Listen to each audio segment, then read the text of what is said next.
Bekalan air di 1,292 kawasan di wilayah Petaling, Kelang Shah Alam Gombak Kuala Lumpur, Hulu Selangor, Kuala Langat dan Kuala Selangor yang mengalami gangguan sebelum ini telah pulih sepenuhnya pada jam 6 pagi tadi. Ia dimaklumkan dalam satu kenyataan oleh Ketua Komunikasi Korporat Pengurusan Air Selangor, Sdn Berhad Air Selangor Elina Basri. Air Selangor ujarnya berterima kasih kepada pengguna yang bersabar dan memberikan kerjasama sepenuhnya. Selain menyarankan pengguna untuk menggunakan air secara berhemat, gangguan bekalan air sebelum ini berlaku ekoran henti tugas loji rawatan air LRA Sungai Selangor fasa 1, 2 dan 3 dan rantau panjang. Ia akibat pencemaran sumber air mentah yang dikesan di Sungai Selangor Isnin lalu.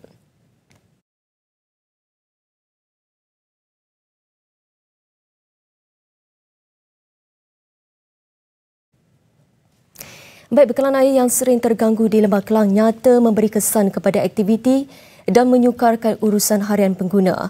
Walaupun pulih pagi tadi, rata-ratanya berharap pihak berkaitan dapat menangani masalah gangguan air daripada terus berulang.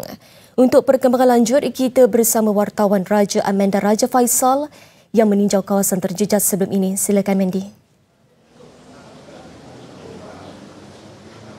Baiklah, terima kasih Syahira. Seperti yang anda semua tahu, pada 19 Oktober lalu, kira-kira 1.2 juta pengguna di 7 daerah di negeri ini berdepan gangguan bekalan air tidak berjadual berikutan pencemaran sumber air mentah dikesan di Sungai Selangor. Susulan kenyataan Air Selangor yang anda lihat sebentar tadi, ramai pihak yang menarik nafas lega apabila kembalinya bekalan air di kawasan mereka. Dan saya telah pun membuat tinjauan di beberapa lokasi yang terjejas dan apa yang saya dapat kongsikan, aktiviti perniagaan telah pun kembali berjalan seperti biasa. Bagaimanapun, rata-rata peniaga masih mengharapkan gangguan bekalan air seperti ini tidak lagi berlaku di masa yang akan datang. Baiklah, untuk mendapat perincian lanjut bersama dengan saya sekarang ini adalah salah seorang peniaga yang berada di sini, Encik Ainur Yakin. Silakan Encik Yakin. Apa khabar Encik Yakin? Ya, baik. Alhamdulillah, sihat.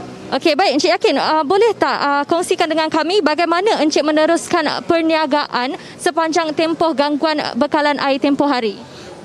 Seperti mana yang kita tahu, bekalan air ini adalah satu masalah yang amat merumitkan bagi peniaga-peniaga kecil seperti kami. Yalah, maklumkah, perniagaan kami ini tidaklah mempunyai untung yang besar, dan keuntungan yang sekecil itu kami harus membeli pula beberapa karton air mineral untuk sebagai mengganti air yang tak ada di sekitar kawasan kami. Kami betul-betul terasa dan terjejas dengan gangguan bekalan air ini yang amat menyukarkan perniagaan kami. Okey, baik Encik Yakin, agak-agak sehari dalam berapa karton air yang perlu Encik Yakin nak beli? Kalau nak dijelaskan tu, sepanjang tiada air tu saya rasa hampir 10 ke 15 karton. Yalah, mungkin sebab kita pakai untuk membasuh ayam, ikan, memasak nasi dan dijadikan untuk membasuh barang-barangan masak yang lain.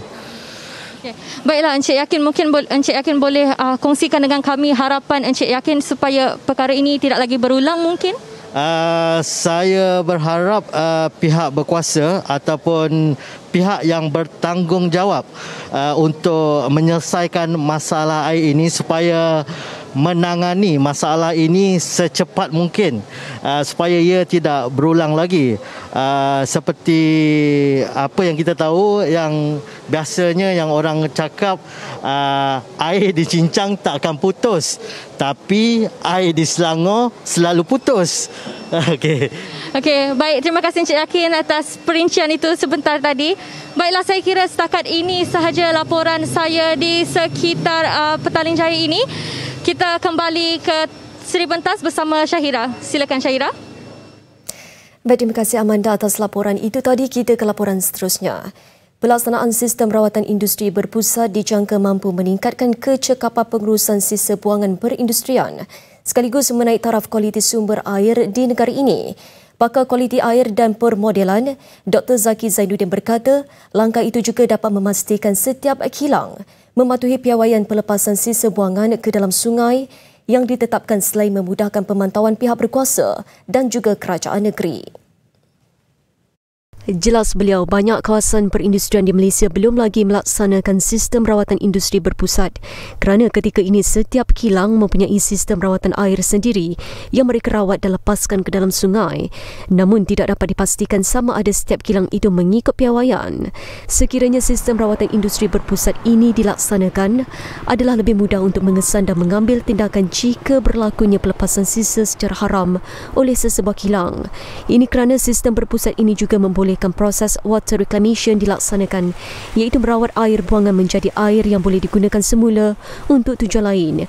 Proses rawatan itu juga boleh menyumbang kepada pendapatan kerajaan negeri sekaligus membantu memulihkan alam sekitar.